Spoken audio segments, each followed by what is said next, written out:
ஒட்டுமொத்த தமிழ்நாட்டையும் உறைய வைத்த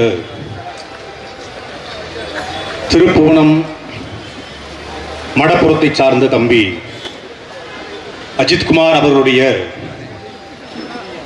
மரணத்திற்கு சரியான நீதி விசாரணை வேண்டியும் காவல் நிலைய படுகொலைகளை கண்டித்தும் நடைபெற்றுக் கொண்டிருக்கிற இந்த கண்டன ஆர்ப்பாட்டத்தை ஒருங்கிணைத்து நடத்துகிற நாம் தமிழ் கட்சியின் உறவுகளுக்கும் இந்த திருப்புவன மண்ணில் மானத்தோடும் அறிவோடும் வீரத்தோடும் வாழ்ந்து வருகிற தமிழ்ச்சாதியின் சொந்தங்களுக்கும் பிரபாகரனின் பிள்ளை சீமானின் தம்பியின் புரட்சிகரமான மாலை வணக்கம். அஜித்குமார் அவருடைய மரணத்திற்கு யார் காரணம், யாரை கைது செய்ய வேண்டும், யார் மீது நடவடிக்கை எடுக்க வேண்டும் என்று எல்லோரும் பேசினார்கள். இதுவரைக்கும் எத்தனையோ காவல் நிலைய மரணங்களை நாம் கேள்விப்பட்டிருக்கிறோம், செய்தியாக படித்திருக்கிறோம்.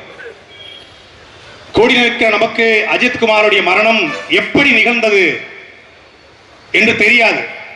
நம்ம பார்க்கல, சிசிடிவி எதுவும் இல்லை, வீடியோ காட்சிகள் இல்லை, நம்ம பார்க்கல.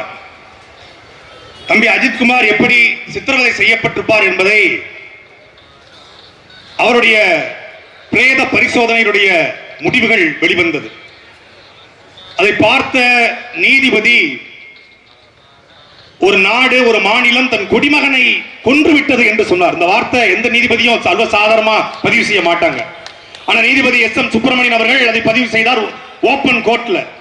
எதனால் அவர் பதிவு செஞ்சார்னா, அஜித்குமாருடைய பிரேத பரிசோதனையில உள்காயங்கள் 15, வெளிக்காயங்கள், வலதுகை முட்டுக்கு மேலே ஒரு காயம், வலதுகை மணிக்கட்டுக்கு கீழே ஒரு காயம், வலது பக்க நெற்றியில் சிராய்ப்பு காயம், வலது பக்க கன்னத்தில் சிராய்ப்பு காயம், இடது பக்க காதில் ரத்தம் உறைந்த நிலையில் இருந்தது, இடது புஜத்தில் சிராய்ப்பு காயம், இடது பக்க தோள்பட்டை முழுக்க மூட்டு வரை சுண்டி போயிருந்தது, கன்றி போயிருந்தது, இடது பக்க மூட்டில் சிராய்ப்பு காயங்கள் 4, இடதுகை மணிக்கட்டுக்கு மேல் பகுதியில் 3 சிராய்ப்பு காயங்கள், இடது பக்க விரல்கள் அனைத்தும் உள்பக்கம் மடங்கியவாறு இருந்தது, இடது பக்க விழாவில் கன்றிய காயம், இடது கரண்டை காலில் சில சிராய்ப்பு காயங்கள், இடது கரண்டை காலில் சிராய்ப்பு காயம், இடது கை விரல்கள் அனைத்தும் உட்புறமாக மடங்கி போய் விரைப்பாக காணப்பட்டது, இடது பக்க முதுகில் விழா எலும்பில் உள்காயம், கன்றிய காயம், இடது பக்க இடுப்பில் சிராய்ப்பு காயம், வலது பக்க முன்பு முதுகில் சிராய்ப்பு காயம், மோசன் போன நிலையில் இருந்தது, இடது கால் இடது மணிக்கட்டுக்கு மேல் தோல் பிரிந்த நிலையில் இருந்தது, இடது கால் பாதத்துக்கு மேலே சிராய்ப்பு காயம், வலது பக்க காலில் உள்பக்கமாக ரத்தம் உறைந்த நிலையில் இருந்தது. வெளியே வந்த போஸ்ட்மார்ட்டம் ரிப்போர்ட், வெளியே வராத போஸ்ட்மார்ட்டம் ரிப்போர்ட், உள்ள இருந்த போஸ்ட்மார்ட்டம் ரிப்போர்ட், அவன் ஆணுறுப்பில் அடிபட்டு ஆணுறுப்பில் மிளகாய்த்தூள் இருந்தது, அவனுடைய நுரையீரல் முழுக்க மிளகாய் தூளால் நிறைந்திருந்தது, அவனுடைய குடல் முழுக்க மிளகாய் தூளால் நிறைந்திருந்தது, அவன் முகம் முழுக்க மிளகாய் தூளால் நிறைந்து இருந்தது. நான் கேட்கிறேன், நீ மனுஷனா சைக்கோ நாய்களடா? நீ மனுஷனா சைக்கோ நாய்களடா? டேய், நல்ல ஆத்தாருக்கும் அப்பனுக்கும் மறந்தவன் எஸ்பி சொன்னா என்ன, டிஎஸ்பி சொன்னா என்ன? நீ உள்ளூர்காரன் தானே? அஜித்குமார் என்ன உனக்கு விரோதியா? அஜித்குமார் உனக்கு விரோதியா? இந்த கண்ணன் என்கிற ஏட்டையாவுக்கோ, இல்ல அந்த ராஜாவுக்கோ, இல்ல சண்முக அந்த ராமச்சந்திரனுக்கோ, இல்லை பிரபுக்கோ, ஆனந்துக்கோ, அஜித்துக்கோ எந்த சம்பந்தமும் கிடையாது. அஜித் கஞ்சா வழக்கு, கொக்கைன் வழக்கு, இல்ல பாலியல் வழக்கு, இல்லை போக்சோ வழக்கு, இல்ல ஆத்து மணல கனிம வளத்தை கொள்ளையடிச்ச வழக்கு, ஒரு வழக்கு கூட 28 வயசு வாங்காத ஒரு சின்ன பையன் இளைஞர. அப்படி என்னடா உங்களுக்கு வெறி? என்ன வெறி? என்ன வெறி? எவ்வளோ ஒரு தேவடியா முண்ட நிக்கிட்டான் ஒருத்தி, எவ்வளோ ஒருத்தி கோயிலுக்கு வர, ஆத்தானோட கோயிலுக்கு வர்றான். வந்தவ நடந்த சொல்ற சத்தியம், கோயிலுக்கு வர்றா 11 மணிக்கு 27ஆம் தேதி. அவ ஆத்தாளுக்கு நடக்க முடியாதான், சிவகாமி கோவையில் இருக்கக்கூடிய தனியார் பாதுகாவலக்கூடிய தம்பி அஜித்குமார் கிட்ட அணுகிறான். ஆத்தால உள்ள கூட்டு போனோம் வீல் சேர்ல வச்சு. இவன் 6000 ரூபாய் சம்பளத்துக்கு வேலை பார்க்கிற பையன் வீல் சேர் வச்சு கோயிலுக்குள்ள கூட்டு போறான். கூட்டு போயிட்டு வெளியே வர்றான். வெளியே வந்த உடனே எவ்வளவு கம்மின்னு கேட்கறா. 500 ரூபா கொடுங்க கார்டுன்றான். ஏய், நான் யார் தெரியுமா? என்கிட்ட போய் 500 ரூபா கொடுக்க கேட்கிற? எனக்கு யாரெல்லாம் தெரியும் தெரியுமா? ஏக்கா, கஷ்டப்பட்டு 1 மணி நேரம் நான் கூட்டு போயிருக்கிறேன். நாங்கள் 4-5 பேர் இருக்கிறோம் பசங்க. ஒரு 500 ரூபா கொடுக்க. ஏய், என்கிட்ட திமிரா பேசுறியா? உன்னை என்ன பண்றேன் பாரு அப்படின்னு பேசியிருக்கான். நீ யாரா வேணாலும் இருங்க, 500 ரூபா கொடுங்க அப்படின்னு வாக்குவாதம் பண்ணிருக்கான். அது நார்மலா நடக்கிறதா. ஒரு 500 ரூபாய் கொடுத்துட்றா. 500 ரூபாய் வாங்கிட்டா, உன்னை என்ன பண்ற பாருடா அடிக்கிறா. நேரா திருப்போணம் காவல் நிலையத்துக்கு வர்றா. வாய்மொழியா கம்ப்ளைண்ட். டேய், இந்த ஆட்சியில என் மீது, என் தம்பி இடுமானம் கார்த்திக் மீதும், எங்க சீமான் மீதும் சமூக வலைதளங்களில் எழுதப்பட்ட கேவலமான கருத்துக்களுக்கு திருச்சி, மதுரை டிஜிபி, டிஐஜி எத்தனை கம்ப்ளைண்ட் எழுதியிருப்போம். ஒரு விசாரணை இல்லை. வாய் மொழியா சொல்றாங்க. வாய் மொழியா சொல்லிட்டு போயிடுறாங்க. நேர எங்க இருந்து போன் வருது? இந்த நிக்கிதா டெல்லியில் இருக்கக்கூடிய ஒரு ஐஏஎஸ் கிடைக்கிறான். டெல்லியில் இருக்கிற ஐஏஎஸ் நேர தலைமைச் செயலகத்துக்கு இன்னொரு ஐஏஎஸ் அடிக்கிறான். அந்த ஐஏஎஸ் நேரா எங்க தலைமை காவலர் தலைவருக்கு அடிக்கிறாங்க.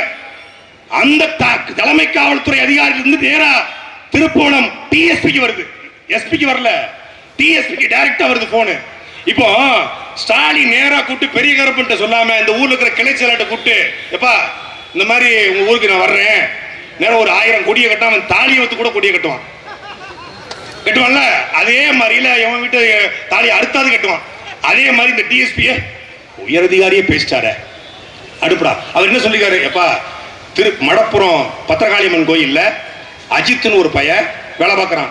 அவன் வந்து 9 பொன் நகை எடுத்திருக்கிறான். ரெக்கவரி பண்ணுங்கப்பா. இது அவ்வளவுதான், 20 செகண்ட் தான் காலு. ரெக்கவரி பண்ணுங்கப்பா. ரெக்கவரி எப்படி பண்றது? நேரா ஸ்பெஷல் டீம் வருது. மானாமதுரை டிஎஸ்பி சண்முக சுந்தரம் தலைமையிலான ஸ்பெஷல் டீம், அங்கீகரிக்கப்படாத அன்அபிஷியல் ஸ்பெஷல் டீம் வருது. அதுல பொதுவா ஒரு ஸ்பெஷல் டீமுக்கு ஒரு இன்ஸ்பெக்டர் இருக்கணும், ஒரு எஸ்ஐ இருக்கணும், ஒரு எஸ்எஸ்ஐ இருக்கணும், அப்புறம் ஏட்டு இருக்கணும், ஒரு காவலர் இருக்கணும். ஆனா மொத்த வெறும் போலீஸ். அதுல ஒருத்த மட்டும் ஏட்டு, கண்ணை மட்டும் ஏட்டு. கண்ணன் தலைமையத்து வாரான். 5 பேர் உள்ள இருக்கானுங்க. ராமச்சந்திரங்கிற ஒரு காவலர் வண்டியை ஓட்டுறான். நேரா வந்து எங்க பண்றான்?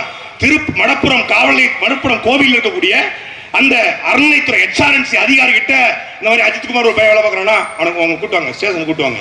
ஸ்டேஷனுக்கு கொண்டு வராங்க.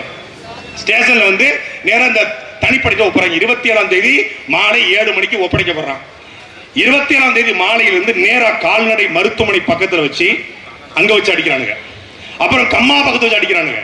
அப்புறம் ஒரு ஆதி திராவிடருடைய ஹாஸ்டல் அங்க வச்சு அடிக்கிறாங்க. தொடர்ச்சி அடிக்கிறாங்க. அவன் மட்டும் இல்ல, அவன் தம்பி நவீன்குமார் கூட ஒரு 3 பேர் 5 பேரை சேர்த்து வச்சு அடிக்கிறான். அடிச்சுட்டே இருக்கிறான். வழி தாங்கல. ஒரு நாள் இரவு முழுக்க தண்ணீர் கொடுக்காம, உணவு கொடுக்காம அடித்து கொண்டிருக்கான். வழி தாங்க முடியல. எல்லாமே ஆள் நடமாட்டம் இல்லாத பகுதியா இருக்கு. கோவிலுக்கு போனா HRNC அதிகாரிகள் இருப்பாங்க, பக்தர்கள் இருப்பாங்க, பூசாரிமார்கள் இருப்பாங்க. நம்மளை பார்த்து காப்பாத்திடுவாங்க. பத்திரகாளி நம்மளை காப்பாத்திடுவா அப்படின்னு எப்படியாவது சொந்தக்காரன் இருப்பான்டா, எவனாவது ஒருத்தன் பாத்துருவான்டா அப்படின்னு. ஐயா, நான் தான் நகை எடுத்தேன், கோயிலுக்கு கூட்டு போங்கயா, நான் காட்டிடுறேன்யா அப்படின்னு இருக்கான். வாடா, இப்ப வழிக்கு வந்தியா, வாடா. போலீஸ்காரன் எப்படி பேசுவான்? வாயை திறந்தாலே தேனா மூணா திராவிடம் தான் வாயில வரும். பேசிருக்கான், கெட்ட கெட்ட வார்த்தையில பேசுறான். கூட்டு போறான். நேரம் மடப்புறத்துல வச்சு திருப்பி ஆரம்பிக்கிறாங்க. எங்கடா வச்சிருக்க நகைய? ஐயா, தெரியாம சொல்லிட்டேங்க, யாராவது காப்பாத்துவான்னு சொன்ன நகையை நான் எடுக்கிறேன். திருப்பி தான் அந்த மடப்புறம் பத்திரகாளி அம்மன் வேண்டியதையெல்லாம் தருவார் என்று சொல்லுங்க, கேட்டதையெல்லாம் தருவார் என்று சொல்லுங்க. அந்த பத்திரகாளி பின்னாடி வச்சு அவனை எவ்வளவு ஒருத்தன் வந்து 2 பேர் படுக்க போட்டு 2 பேர் தடிமாட்டு பயலுக காலில் நின்றுருக்கான். ஒருத்தன் தலையில ஏறி மிதிச்சிருக்காங்க. அதனால காலில் தலையில ஏறி மிதிச்சிருக்கான். ஆணுறுப்பு வெதர்ல எட்டி மிதிச்சிருக்கான். செதஞ்சிட்டான். ஒரு மனிதனுக்கு எங்க அண்ணன் கூட யாரும் சொன்னாங்க, டேய் கூலிப்பட கொலை பண்ணா கூட ஒரே வெட்டில கொண்டுறான்டா. டேய் கூலிப்படை விட அயோக்கிய நாய்களா நீங்க, உங்களுக்கு தூக்கில போடணும், தூக்கில போடணும். உங்களெல்லாம் நாங்கள் மரணதண்டைக்கு எதிரானவர்கள். ஆனால் இந்த நாய்கள் ஒருத்தர் ராமச்சந்திரன், கண்ணன், ராஜா, பிரபு, ஆனந்த், இந்த சங்கர, ராமசுப்ரம் ஒரு பயலை விடக்கூடாது. ஒரு பயலை நீங்க விட்டாலும் நாங்க வந்து செய்வோம்டா, செய்வோம்டா, செய்வோம்டா. கொலை வெறியில இருக்கும்டா, கொலை வெறியில உங்க மேல.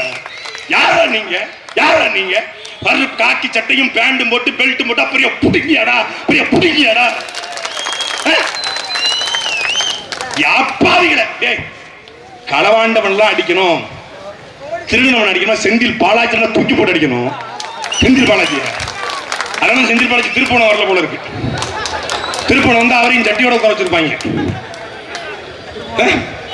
ஆத்து மணல கொள்ளையடிச்சவன், கனிம வளத்தை கொள்ளையடிச்சவன், நீ அஜித்குமாருக்கு எடுத்த நடவடிக்கைய அண்ணா யூனிவர்சிட்டிக்குள்ள 2ஆம் ஆண்டு பொறியியல் படித்துக் கொண்டிருந்த ஒரு தங்கை பாலியல் ரீதியாக துன்புறுத்திய திமுகவுடைய களவாணி பொறுக்கி புறமுக்கு எச்ச நாய் யானசேகரன் அடிக்கலையே. காருக்குள்ள சொகுசா கால் மேல கால் போட்டுக்கிட்டு ஆட்டிக்கிட்டுல தெரிஞ்சான். நீ புழல் ஜெயில நல்லா சாப்பிட்டுக்கிட்டு கெழுறு மாத்துறான அவனை நீ செய்யலையே. ஜாபர் சாதிக்கிற ஒரு அயோக்கிய பையன் 2000 கோடிக்கு மெத்தப்பட்ட கடத்தினான், அவன் அடிக்கல. நீ தமிழ்நாடு முழுக்க போதை பொருள் விற்கிறான திமுக கட்சிக்கார கீழக்கல்ல ராமநாதபுரத்துல அவனை நீ அடிக்கலையே. எத்தனை பேர்ல இதே சிவகங்கை மாவட்டத்துல மேலூர் பக்கத்துல ஒரு கல்குவாரியில 5 பேரை 9 மாசமா லைசன்ஸ் இல்லாம ஒரு கல்குவாரியை நடத்தி 5 பேரை ஒருத்தன் கொண்டிருக்கான். கல்குவாரி முதலாளி அவனை நீ சட்டியோட உட்கார வச்சடா. எவனாவது ஒரு ஆம்பளை சொல்றாடி சொல்றான். இதே சிங்கம்புணரில நேற்று செஷன்ஸ் பப்ளிக் ஸ்கூல் அப்படிங்கிற ஒரு ஸ்கூல்ல அஸ்வந்த் அப்படிங்கிற ஒரு 7 வயது ஒரு பையன் பள்ளிக்கூடத்துக்கு போன நிலையில காலையில பள்ளிக்கூடத்தை அப்பா அம்மா கொண்டு விடுறாங்க, மாலையில பிணமா வெளியே வர்றான். காதுல இருந்து உடம்பு முழுக்க ரத்தம் எடுத்திருக்கிறது. அவன் என்ன நடந்துச்சு அப்படின்னு தெரியல. அந்த பள்ளி நிர்வாகம் மூடி மறைக்கிறது. அதற்கும் பஞ்சாயத்து பண்ண போனவர் பெரிய கருப்ப. நீ அமைச்சரா புரோக்கராடா? நீ அமைச்சரா புரோக்கரா? எனக்கு டிஎஸ்பி, எஸ்பி, ஏடிஜிபி, டிஜிபி இதை தவிர இதெல்லாம் தாண்டி பஞ்சாயத்து பண்ண போனீங்க. பஞ்சாயத்து நாடார் உறவின் முறை கல்யாண மண்டபத்தில் வச்சு எவன் பஞ்சாயத்து பண்ணலாம் அவன் தான் அயோக்கிய நாய். 50 லட்சம் ரூபாய் வீட்டு மன பட்டா வேலை அன்அபிஷியலா 50 லட்சம், அபிஷியலா 5 லட்சம். ஏன் கள்ளச்சாரையும் குடிச்சு செத்தா 10 லட்சம், போலீஸ் அடிச்சு செத்தா 5 லட்சம். எப்படி அரசு பத்தில 5 லட்சம் அன்அபிஷியலா 50 லட்சம் தரணும். முதல் தவணை அதோட அட்வான்ஸ் புக்கிங்ல 10 லட்சம் கொடுத்துறது. அந்த தாயை, அந்த மாலதிங்கிற அந்த தாயை, அஜித்குமாரோட அம்மாவை மன நோயாளியா மாத்திட்டாங்க. அப்படி ஃப்ரீஸ் பண்ணி அது என்ன பண்றது மொத்த கரவேட்டி வீட்டுக்கு பார்த்தாலே ஊரை நமக்கு தெரியல, பார்த்தாலே நடந்து போக மாட்டோம். ஐயோ பேய் மாதிரி வர்றாங்களேன்னு மொத்த கரவேட்டி வீட்டுக்கு நினைச்சுன்னா அது பயந்துருச்சு. என்ன சொல்லிருக்கானுங்க, ஒத்த பிள்ளை தான் வச்சிருக்க, நவீன்குமார் மேலையும் கஞ்சா வழக்கு போட்டா என்ன பண்ணுவ, ஓ மேல கஞ்சா வழக்கு போட்டா என்ன பண்ணுவ, அவன் செத்துட்டாமா. அது எப்படி பிரெயின் வாஷ் பண்ணுவாங்கல்ல. அம்மா போனது போயிட்டாங்க, இனிமேல் நீங்க என்ன பண்ண போறீங்க? அந்த 5 காவலரையும் பழி வாங்கி என்ன பண்ண போறீங்க? பூரா திருப்போடத்துக்காரங்க நாளைக்கு வெளியே நடமாட வேண்டாமா, நாளைக்கு வெளியே போக வேண்டாமா அப்படி மிரட்டான், தட்டன் பண்றான். இதுக்கு யார் வாரா? எங்க அண்ணன் ஜெய்சீலம் கூட யாரும் சொன்னாங்க நம்ம பேர்லாம் யூஸ் பண்ணக்கூடாது. யார் வர்றா? புரோக்கர் யாரா? பேரூராட்சி தலைவர். நீ எல்லாம் மருதுபாண்டி வாரிசாடா? நீ மருதுபாண்டி வாரிசாடா? மானமும் அறிவும் வீரமும் கொண்டு வெள்ளக்காரனை ஓட ஓட விரட்டிய எங்கள் பாட்டன் மருதுபாண்டி பரம்பரையில நீ பிறந்தவனடா அயோக்கிய பயலே. புரோக்கர்களை பார்க்கிற, புரோக்கர்களை சேங்க மரம் மயிர் மரம்.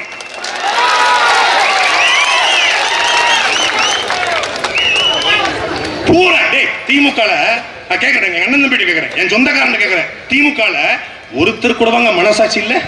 ஒருத்தர் கூடவா? முதலமைச்சர் ஸ்டாலின் இந்த கண்ணனையும் ராஜாவையும் இந்த சங்கர மணிகண்டனையும் இந்த பிரபுவையும் ஆனந்தி போய் அஜித்குமார் அடிக்க சொல்லல, நாங்க ஏத்துக்கிறோம். சொல்லல, ஏத்துக்கிறோம். அவர் போய் இப்படி கொள்ளுங்க பாட்டு சொல்லல.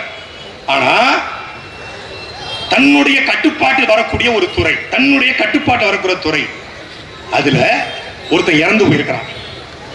தொடர்ச்சியான மரணங்கள். சாத்தான் ஆட்சி, அதுக்கு சாத்தான் குலமே சாட்சி என்று பேசிய திமுக உங்க ஆட்சியில துள்ள துடுக்கி இறந்து போயிருக்கிறான். சிசிடிவி புட்டேஜ மறைக்க பார்த்திருக்கீங்க. எஃப்ஐஆர் ஃபேக் எஃப்ஐஆர் எல்லாம் நடந்துருச்சு. சரி, செந்தில் பாலாஜிக்கு ரைடு வந்தோடனே பதறி போய் டெல்லிக்கு போன முதலமைச்சர், ஈடி ரைடு வந்தோடனே மகனை கைது பண்ண கூடாதுன்னு எப்போதும் புறக்கணித்த நிதி ஆயோக்கு இந்த முறை புறக்கணிக்காத டெல்லிக்கு போய் மோடியுடைய காலை பிடிச்சு தொங்கிய முதலமைச்சர்.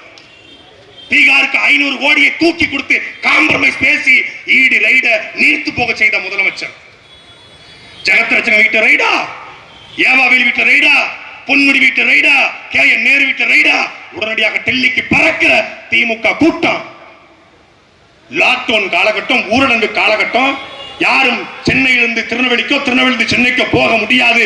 லாக்டவுனை தளர்த்தி கொண்டு ஊரடங்கை தளர்த்தி கொண்டு மரியாதைக்குரிய உதயநிதி ஸ்டாலினுடைய ரசிகர் மன்ற தலைவர் பள்ளிக்கல்வித்துறை அமைச்சர் அன்பில் மகேஷ் பொய்யாமொழியும் விளையாட்டுத்துறை அமைச்சர் துணை முதலமைச்சர் உதயநிதி ஸ்டாலின் ஏறிக்கிட்டு போனீங்கடா சாத்தாங்குளத்துக்கு. இப்ப எங்கடா புடுங்க போயிட்டீங்க? எங்கடா போயிட்டீங்க? ஒரு நடிகன், எனக்கு அரசியல் விமர்சனம் இருக்கு. ஒரு நடிகன் எப்படியோ வந்துட்டு பார்த்து போறாருல்ல விஜய், எங்க அண்ணன் வருவாரு, பெரும் படையை திரட்டி கொண்டு வருகிறார். சீமான் ஏன் வரன்னு கேட்டால, சீமான் வராமலே இவ்வளவு பெரிய கூட்டம், சீமான் வந்தா தாங்குமாடா? கொலை வெறி இருக்கா உங்க மேல? கொலை வெறியில எங்க போனீங்க நீங்க? பெரிய கருப்ப அமைச்சர், மாவட்ட ஆட்சியர் பொற்கொடி, மானாமதுரை சட்டமன்ற உறுப்பினர் தமிழரசி, பொற்கொடி நிக்குது, தமிழரசி நிக்கிறாங்க, பெரிய கருப்ப நிக்கிறாரு. இங்க இருக்கு ஹரிநாடர் நிக்கிறாரு. நீதான் சாதியத்தனாச்ச, சமூக நீதி கட்சியாச்ச, சாதியை ஒழிக்க வந்தவங்க, சாதியை ஒழிக்க வந்த நீ கரிகோல் ராஜ்யம் ஹரிநாடாரையும் இந்த இள வீட்டுக்கு ஏன்டா கூட்டு வந்த? ஏன் கூட்டு வந்த? இதான் சாதி அரசியல். நாடார்ல செத்தா நாடார் சாதி, தனித்துல செத்தா திருமாவளவனை கூப்பிடு, முக்குளத்துல செத்தா திருமாறன் ஸ்ரீதர் வாண்டியாரு ஜெயராமனை கூப்பிடு, ரெட்டிமார் நாய்க்குமார் செத்து போயிட்டானா KN வைகோவையும் கூப்பிடு.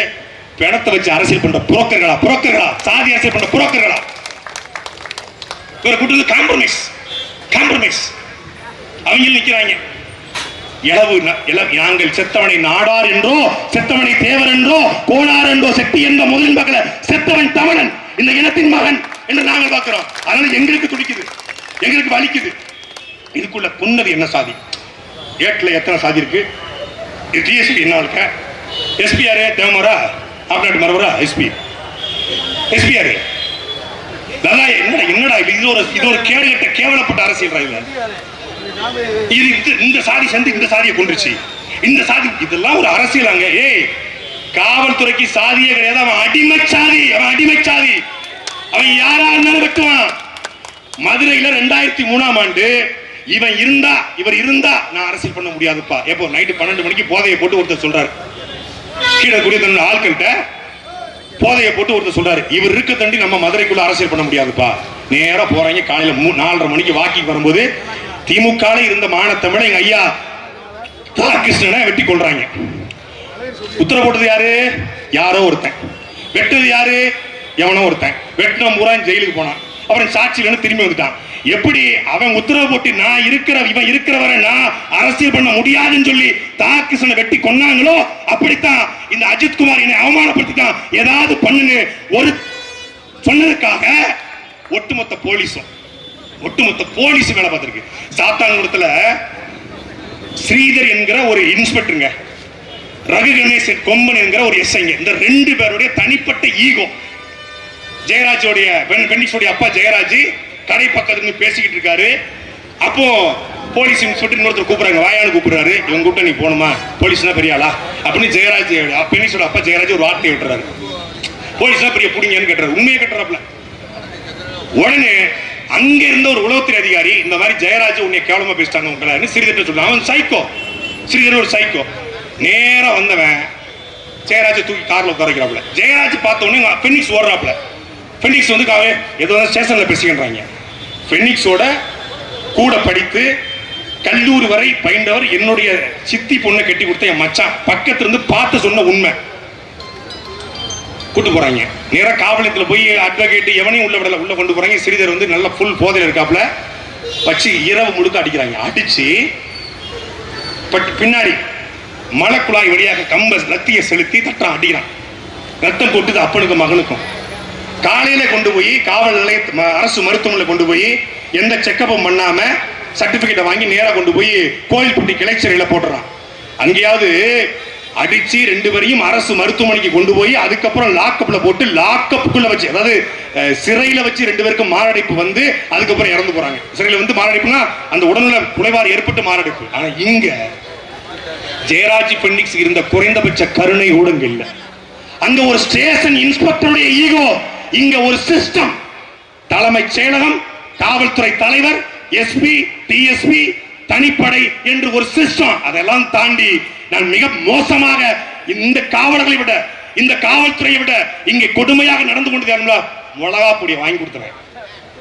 மிளகா பொடியை வாங்கி கொடுத்தவன் யார் தெரியுமில்ல? மடப்புறம் கோவில்ல வேலை பார்த்த அறநிலைத்துறை அதிகாரிகள் அந்த மிளகா பொடியை வாங்கி கொடுத்தவன். தாகம்னு சொல்லிருக்காங்க. தாகம் அடிச்சு களைஞ்சிட்டான். தாகம். இன்னைக்கு விக்னேஷ் என்கிற அவன் நண்பன் சொல்றான், அஜித்குமார் நண்பன். அவனுக்கு எதையாவது உண்மையை கொண்டு வர வைக்கணும்னு சொல்லி அவனுக்கு கஞ்சா கொடுத்தாங்க. அஜித்குமாரோட உடம்புல எனக்கு பக்கத்துல இருக்கும்போது கஞ்சா வாசம். ஏய், இப்படியாடா ஒருத்தனை சித்திரவதை பண்ணுவீங்க? தாகம்னு தண்ணி கேட்டிருக்காங்க. மிளகா பொடியை தண்ணிக்குள்ள கரைச்சு கொடுத்துருக்காங்க. அதுலதான் அவன் திணறிட்டான். தண்ணி உடம்பு போய் இதாயிருது. அப்படியே ஒரு ஆம்புலன்ஸை கூட்டி போயிருந்தா காப்பாத்திக்கலாம். ஒரு ஆட்டோல தூக்கி போட்டிருக்காங்க.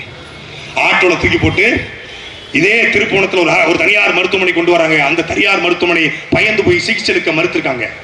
திருப்பி திருப்போணம் அரசு மருத்துவமனை கொண்டு போய் அங்க உயிரிழந்த நிலையில அம்மாட்ட சொல்லல, தம்பி கிட்ட சொல்லல. அவங்க அம்மாவும் தம்பியும் திருப்போணத்துல பய விசாரணைக்கு போயிட்டு வந்துருவான்னு நம்பிக்கையோட வேலைக்கு போன பிள்ளை ஏதோ ஒரு சின்ன தப்புல தெரிஞ்சிச்சு போல இருக்கு, ஏதோ ஒன்று நடந்துருச்சு, போலீஸ் விசாரிச்சுட்டு விட்டுருங்க நம்பிக்கையில உட்காந்துருக்கான். நீங்க போங்கம்மா, நாங்க பிள்ளைய அனுப்பிச்சு விட்டுறோம்.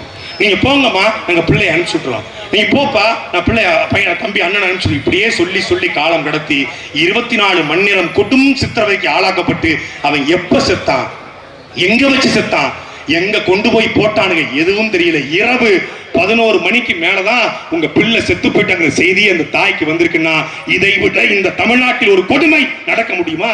இது எல்லாரும் நீங்க எல்லாரும் எஸ்பியை கைது பண்ணிட்டா, டிஎஸ்பியை கைது பண்ணிட்டா, ஏடிஜிபி டிஜிபியை கைது பண்ணிட்டா, மாவட்ட ஆட்சியரை கைது பண்ணிட்டா பயிரமா? இந்த கொடுமையான ஆட்சிக்கு என்ன முடிவு? இதுக்கு யார் காரணம்? என்ன பதில் சொல்ல போற? நாம இன்னைக்கு அந்த குடும்பத்தை நீ விலை கொடுத்து வாங்கிடலாம், வீட்டு மனை பட்டா கொடுத்து வேலை கொடுத்து அந்த குடும்பத்தை விலை கொடுத்து வாங்கிடலாம். ஆனால் நீதியை எந்த கொம்பனாலும் விலை கொடுத்து வாங்க முடியாது. நீதி ஒரு நாள் கிளர்ந்து வரும். ஏங்க, உத்தரப்பிரதேசத்துல லகான் அப்படின்னு ஒரு பெரியவர் 1977 ஒரு கொலை வழக்கில் அவரை கைது பண்றாங்க. ஒரு கொலை வழக்கு ஒருத்தர் செத்து போயிடுறான், 4 பேரை கைது பண்றாங்க. அது 4 பேர்ல 3 பேர் செத்து போறாங்க. 1977 கைது செய்யப்பட்டவர் இன்னைக்கு அவரோட வயது 104 வயசு. 44 வருஷம் போராடி 48 வருஷம் போராடி தன் குற்றமற்றவன் என்பதை நிரூபித்து 104 வயசுல விடுதலையா இருக்கான்.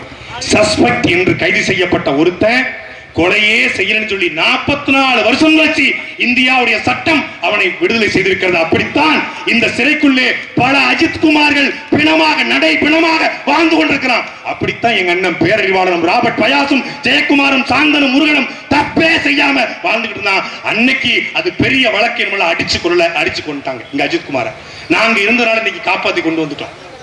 அஜித்குமார் செத்துட்டான், நான் சாகல. இதே தனிப்படை எங்க அண்ணன் சொன்னாங்க எப்பனாலும் தூக்குங்க.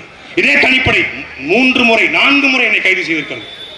எதுக்கு கைது பண்றாங்க, என்ன எஃப்ஐஆர், என்ன? ஐயா நீங்க ஏதோ பேசிட்டீங்க, என்ன பேசுன தெரியாது, எங்க எஃப்ஐஆர் போட்டுக்கு தெரியாது, எங்க கொண்டு போறான் தெரியாது.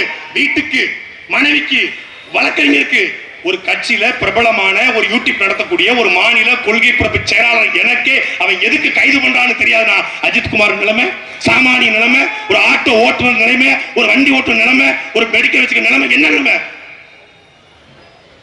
பிரபலமான மூஞ்சி சீமானம் போராடுவாரு, நாடு முழுக்க பிரச்சனை, என்னை கொல்லல அடிக்கல, அவ்வளவுதான். போட்டான், பொய் வழக்கா போட்டான். 14 வழக்கு, குண்டர் சட்டம் எதுக்கு போட்டான்னு தெரியல, இன்னைக்கு வரைக்கும் தெரியல. மிரட்டுவது, உருட்டுவது, காவல்துறையை எப்படி தாக்கிருஷ்ணன் கொலை வழக்கில் ஒரு கூலிப்படை இருந்ததோ அதே மாதிரி இங்க ஒரு கூலிப்படை, அது அரசிடம் கூலி வாங்கக்கூடிய படை, அதுதான் காவல் படை. இங்க நல்லவர்களே இல்லையா, நேர்மையானவர்களே இல்லையா? இருக்காங்க, இங்கேயும் இருக்காங்க. இதே சென்னை வெள்ளத்துல துறைப்பாக்கத்தை சார்ந்த ஒரு குடும்பம் தண்ணியில தத்தளிச்சுக்கிட்டு இருக்கு. அவங்க அப்பா அம்மா கூட அந்த குழந்தைய காப்பாற்ற முடியாம வேற வழி இல்லாம குழந்தை போனா போகுதுன்னு சொல்லி வெள்ளத்துல இருக்கிற ஏதாவது ஒண்ணு உடமையில கண்டு வரும்போது ஓடோடி போய் இரவுல இருட்டுக்குள்ள ஒரு காவலர் ஓடி உள்ள போய், கண்டு கிடையாது, வீட்டுக்குள்ள கும்மிருட்டு இருக்கு, ஓடி போய் உள்ள போய் அந்த 6 மாத குழந்தைய தோல்ல தூக்கி போட்டுக்கிட்டு வெளியே வந்து அந்த குழந்தையின் முகத்தை பார்த்து சிரித்தான் பாருங்க. தயார் என்கிற ஒரு தலைமை காவலர் அவங்கிட்ட 4 மடங்கு வாங்கி குடிங்கடா அப்படி இருக்காங்க. வீட்டுல இருந்து தண்ணி கொண்டு வந்து ஸ்டேஷன் தண்ணியை குடிக்க கூடாது என்று வாழக்கூடிய எத்தனையோ தலைமை காவலர்கள், ஏட்டுகள், போலீஸ்கள் இருக்காங்க. இன்னமும் லஞ்சம் தவிர்த்து நெஞ்சம் நிமிர்த்து என்று வாழக்கூடிய எஸ்ஐக்களும் இன்ஸ்பெக்டர்களும் இருக்காங்க. மொத்தமான செத்து போல இந்த வழக்குல இந்த 5 பேர் கைது செய்யப்பட்டதற்கும் இந்த வழக்குல டிஎஸ்பி இன்னைக்கு சஸ்பெண்ட் செய்யப்பட்டதுக்கும் இந்த வழக்குல நிகிதாவுடைய பெயர் வெளிவதற்கும் எந்த இன்வெஸ்டிகேஷன் ஜேர்னலிசமும் செய்யல. காவல்துறை இருக்கக்கூடிய சில பேர் தான் தகவலை கடத்துறாங்க. சத்தியமா என்ன காவல்துறை இருக்கு, கொஞ்சோண்டு ஒட்டிக்கிட்டு இருக்கு. அதை மொத்தமா மாத்தணும் உங்க பிள்ளை. நாங்க காவல்துறைக்கு எதிரிகள் அல்ல, ஒட்டுமொத்தமான எங்க அண்ணன் தம்பி தான். ஆனா அதிகார வர்க்கத்துடைய அடிமையாக மாறி போனதோட விளைவு என்ன? அப்படி அடிக்கணும் என்ன அவசியம் இருக்கு? காவல்துறையுடைய மனைவிமார்கள்லாம் உயரதிகாரிகள் சொன்னாங்க செஞ்சோம். உயரதிகாரி சொல்லுவான், நேரா கொண்டு போய் திருப்போணம் ஸ்டேஷன்ல ஒரு எஃப்ஐஆர் போட்டு, ஒரு திருட்டு கேஸே போட்டு ஒரு எஃப்ஐஆர் போட்டு அவனை தூக்கி பதில ஜெயில ரிமாண்ட் பண்ணியிருந்தா, அவன் தப்பு செஞ்சிருந்தா சார்ஜ் ஷீட் போட்டு கண்டுபிடிக்க போறீங்க, ரெக்கவரி வாங்க போறீங்க, அதுக்கப்புறம் கஸ்டடி எடுத்து விசாரிச்சிருக்கலாம். 3 நாள் ஜெயிலுக்கு போனா அவன் திருடுன்னு தெரிஞ்சிட போகுது. இவ்வளவு சித்திரவதை இதுக்கு?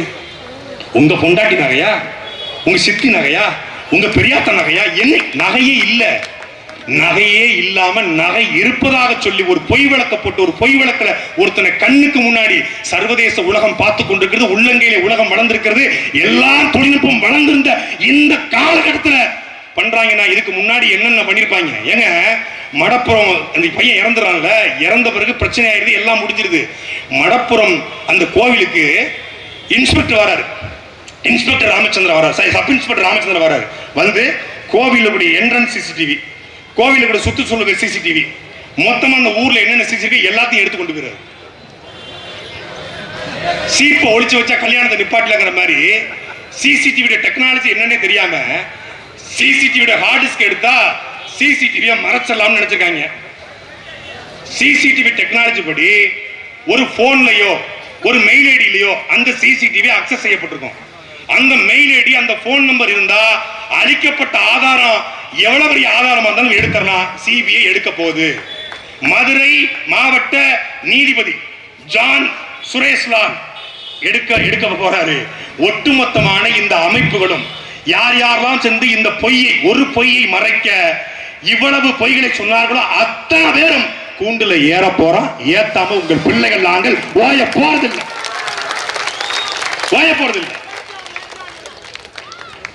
ஒரு சாத்தான்களை வழக்க வச்சுக்கிட்டு ஓட்டு பிச்சை எடுத்த திமுக இன்னைக்கு அதுக்கு சற்றும் குறைவில்லாத ஒரு மரணம் நிகழ்ந்திருக்கிறது. இந்த மரணத்தை வைத்துக் கொண்டு நாங்க ஓட்டு பிச்சை கேட்க வரல. எங்களுக்கு ஓட்டு போடுங்க, சீமான முதலமைச்சர் ஆட்கள் கேட்க வரல. எங்களுக்கு ஓட்டு போட்டா போடு, போடலாம் போ. ஆனா மானாமதுரை தொகுதியில மானமுள்ள ஒருத்தன் கூட திமுக ஓட்டு போட மாட்டான். மானமுள்ள, மனித நேயம் உள்ள, கொஞ்சம் கருணை உள்ள, கொஞ்சம் இரக்கம் உள்ள, அடிப்படை அறம் இருக்கக்கூடிய ஒருத்தன் கூட இந்த கேடுகட்ட கேவலப்பட்ட திமுக ஓட்டு போட மாட்டான். நான் திமுக குடும்பத்தில் எவனும் சாகனம் நினைக்கக்கூடிய அளவுக்கு நான் கொடூரமானவன் கிடையாது.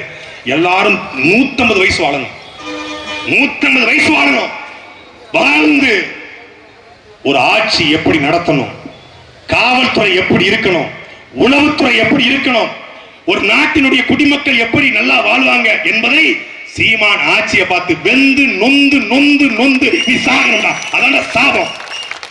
என் தாய் பத்திரகாளி, நான் பெரிய கடவுள் நம்பிக்கை இல்லை ஒண்ணும் கிடையாது. ஆனா என் தாய் பத்திரகாளிக்கு ஒரு சக்தி இருக்கும்னா உங்க எல்லாத்தையும் கருவறுப்பாடா. அவன் பிடிச்சிருப்பான்ல, அவன் சீமான் கடைசி நேரத்தில் ஸ்டாலின் காப்பாத்துவாரு, உதயநிதி ஸ்டாலின் காப்பாத்துவாரு, டிஎஸ்பி காப்பாத்துவாரு. இது படம். சிங்கம் சூர்யா வந்துருவாரு, சாமி விக்ரம் வந்துருவாரு, கம்பீர சரத்குமார் வந்துருவாரு, கிளைமாக்ஸ்ல வாழ்த்து வெற்றிவேல் சத்யராஜ் வந்துருவாருன்னு சினிமா கிடையாது. நினைச்சுக்க வாய்ப்பு இல்லை. ஆனா பத்திரகாளி நினைச்சிருப்பான். பத்திரகாளி தினமும் கும்புறவன், பத்திரகாளிக்கு 100 பத்திரங்களை கொண்டு சொல்றவன், அந்த பத்திரகாளி அவன் நினைச்சிருப்பான். அந்த பத்திரகாளி உங்க எல்லாரையும் அறுப்பாடா. நீதிமன்றமே நாளைக்கு பிழையா நின்றாலும் கொஞ்சோண்டு என் முன்னோர் பத்திரகாளி யாரு?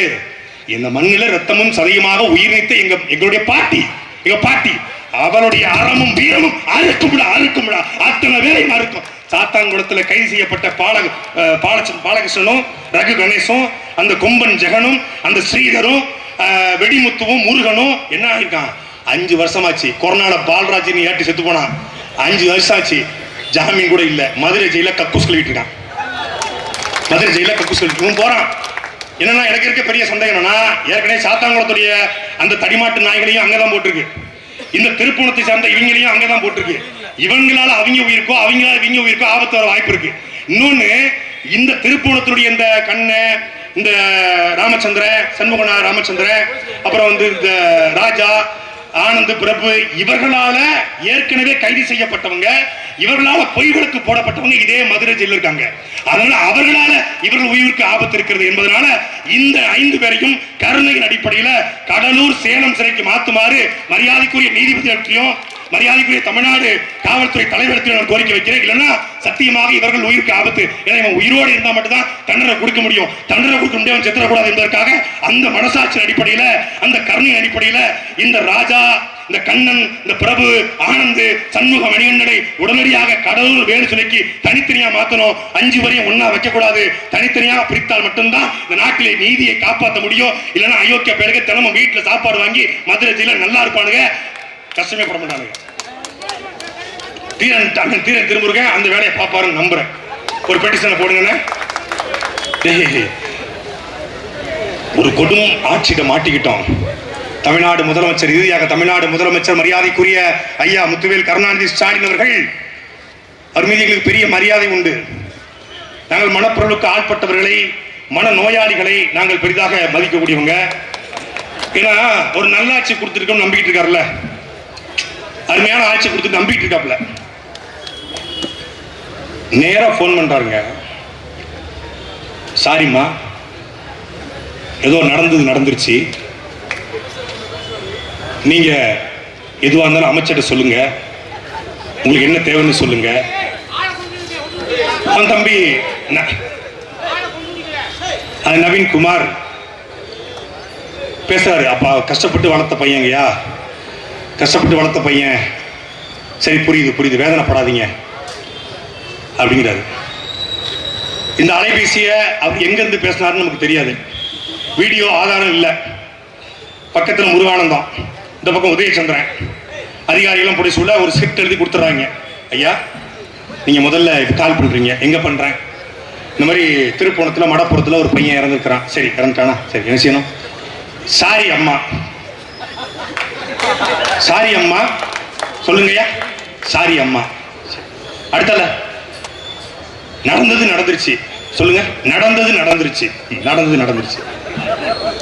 அமைச்சர்கிட்ட சொல்லுங்க, எதுவா இருந்தாலும் பண்ணிக்கலாம், அமைச்சர்கிட்ட சொல்லுங்க, எதுவா இருந்தாலும் பண்ணிக்கலாம்.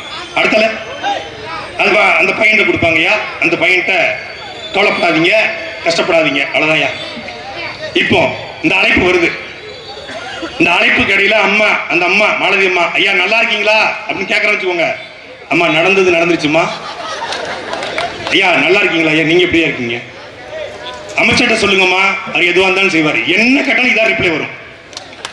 கோயில்பட்டியில ஒரு நிகழ்ச்சிக்கு போறாங்க, முதலமைச்சர் எந்த நிலைமையில இருக்கான்னு தமிழ்நாட்டு மக்கள் தெரிஞ்சுக்கோங்க, ஓட்டு போட்ட மக்கள் தெரிஞ்சுக்கோங்க. நான் கிண்டல் பண்ண கேலி பண்ண வரல, உண்மையை சொல்ல வந்திருக்கிறேன். முதலமைச்சர் கோயில்பட்டிக்கு போறாரு, ஒரு நிகழ்ச்சி. அந்த நிகழ்ச்சியில அவருக்கு காலை உணவாக கூழ் கொடுப்பதாக திட்டம். கோயில்பட்டி இருக்கக்கூடிய பணியேறக்கூடிய ஒரு பணியேறியில வைத்து கூழ் கொடுப்பதாக திட்டம். அவர் என்ன பண்றாரு, காலையில 10 ஆகிட்டு வந்துடுறாரு. கூழ்னா நம்ம கருப்பட்டி போட்டு வைப்போம்ல கூழ், அந்த கூழ் கொடுக்க திட்டம். அது பண ஓலையில கொடுத்து வச்சா ஒரு டெண்டா இருக்கும் அப்படிங்கிறதுக்காக ஒரு இயற்கையோட இருப்பாருன்னு சொல்லி பண ஓலையில கூழை ஊத்தி கொடுக்கன்னு சொல்றாங்க. அவர் என்ன பண்றாரு, 10 ஊத்தி கொடுத்துறாரு. இவர்கிட்ட சொன்னது, ஐயா உங்களுக்கு கூழ் ஊத்தி கொடுப்பாங்க, அதுல சக்கரை போட்டிருக்கான்னு நீங்க கேட்கணும், இதான் ஸ்கிரிப்டியா, எப்படி பண்ற மட்டும் பாரு, போறப்ப என்கிட்ட வா, நான் அப்பவே நடிச்சவன், நாடகத்தில் நடிச்சவன், எங்க அப்பாலாம் பெரிய நடிகர்ட்டு போறாப்புல, காமெடிக்காக உண்மை. ஊத்தி கொடுத்துறாங்க, 10 ஊத்தி கொடுக்குறாங்க. ஆனா இவர்கிட்ட என்னன்னா சிஸ்டம் உள்ள போயிடுச்சு, ஏஐ டெக்னாலஜி மாதிரி தட்டியாச்சு, என்ன தட்டாலும் வெளியே வரும்.